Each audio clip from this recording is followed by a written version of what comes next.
Hey guys, so this is going to be makeup products that I like but other people hate. So yeah, I'm going to start. So the first thing I'll start off with is this one. This is the Kylie Jenner Take Me Out Vacation palette. Now, first off, I will say my piece about the whole Kylie Jenner.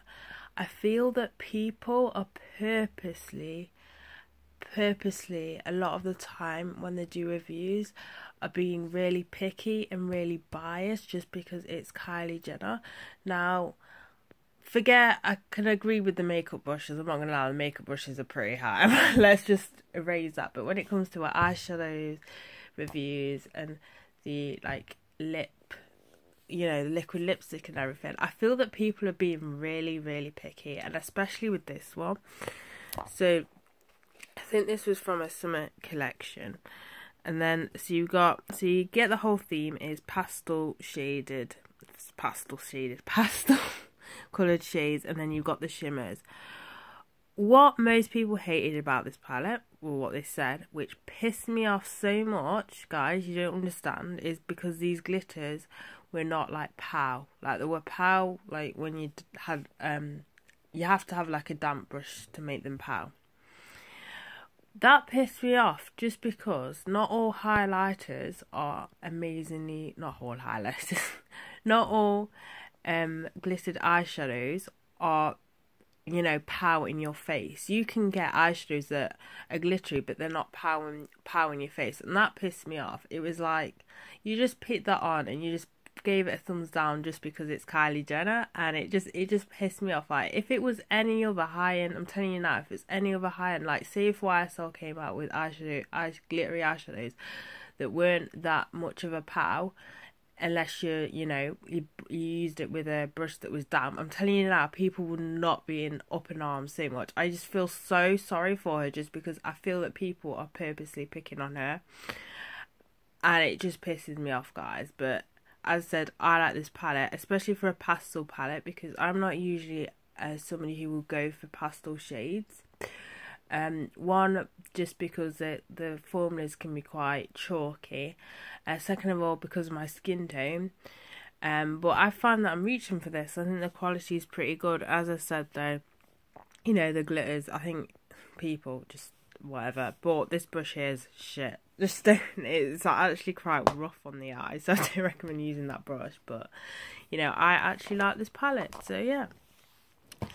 Next thing is the Jeffree Star Skin Frost in the shade Onyx Eyes. I remember when this came out, people were like, what is the point of this? It's pointless, you can't use this as a highlighter. God, people, use your imagination. The uses I use for this is I don't actually use it as a highlighter. I actually use it as a contour. And you're thinking, what? Yeah, I go out, guys. I'm not talking just Halloween. I will rock this glittery black highlighter as a contour. I mean, even if you don't want to use it as a contour, use it as eyeshadow. What? It just made me laugh how people with up in arms say it's like, guys, use your imagination. You can use it as eyeshadow. You know what I mean? Like, come on, think outside the box, people. So that annoyed me as well. Like, you should know already, guys, Jeffree Star. Like, come on, like, he has a yellow lipstick and you're surprised he comes out with a black highlighter. And the next thing I have is the L'Oreal Paris Cushion D foundation. So, I find that any foundation anyway, any sheer foundation, no one likes. But anyway, let's get into the whole cushion foundation. So this is a cushion foundation. I really love this. A lot of people don't like it because it's such a light coverage. Guys. Do you not know what a cushion foundation is? So if you don't know what a cushion foundation is, it is a Korean sort of thing. It's what Koreans have, and they've all been sheer coverage. So going into buying it, you should know it's going to be a sheer freaking coverage. Second of all, what the hell are you using it? Like, a lot of it will say it's the price. I'm happy paying the price for it. It's more than a tenner. I can't remember the official price, but I'm happy paying it. I would say it's worth that money. People will be like, it's too much money, it's sheer, whatever. And second of all, if you're gonna buy it, why the hell are you using a brush to apply it? There's a reason why it's called a cushion foundation. You're supposed to bounce it on the skin, not buff it in with a brush. And you wonder why you're spending that much. Wonder why, you know, you're moaning and saying that it's a lot of money. Like, you're paying literally for the packaging. Like, if you're gonna do that, go out, buy a sheer coverage foundation and apply it with a brush. You know what I mean? Like, people is, oh, it just annoys me so much. Like, if you're not going to use, if you think you don't want to use the pouch, then use your beauty blender. Just don't use a freaking brush. It makes no sense. Like, geez, what's wrong with you people? Anyway, so there's that. The next thing I have is the L'Oreal Miss Manga Punky Mascara. The issue with that is people just hate spidery lashes, and it gives you spidery lashes. I freaking love spidery lashes. You don't understand.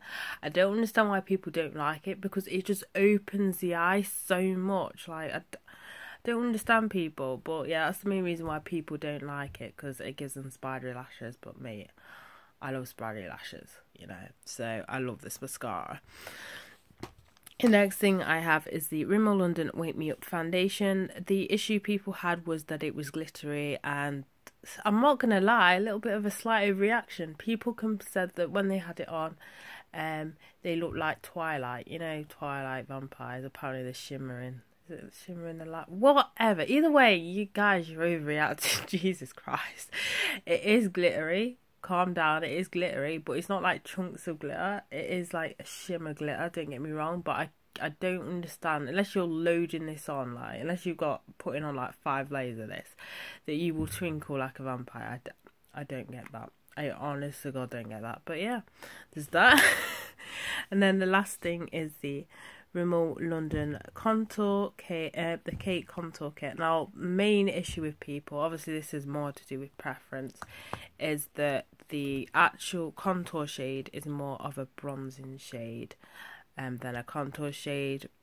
This, I love it. Like, I love it so much. It's not too pigmented. Like, I don't contour that much, but when I do contour, this is the one that I reach.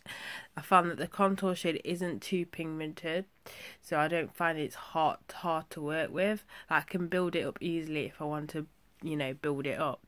But yeah, I like it, and I will use it as a contour. I mean, to be fair, you're probably thinking we'll use black as a bloody contour shade, but yeah, I will use this colour as a contour, and I really love the highlighter. And then you've got the blush as well, so yeah, I will use that. Like, I'm one of those people, as I'll use a warm, I don't really care, but that's just me. I don't really care about contour anyway, so I'm not going to make much of an effort to use a cool bronzer to contour. Whatever's there is there, and I really like this. I definitely, it's one of those things that I definitely recommend it is for beginners, because as I said, it's not too pigmented and you can build it up. It's because obviously when you're first beginning on contouring and stuff, sometimes you can end up using like a really pigmented like contour colour, and obviously once it's on the cheek, it's a lot harder to, you know, blend it out, and it could all go wrong quite easily, whereas using something that's not too pigmented on the brush straight away, and something that you can build up, I really do recommend it. Something that's more of a natural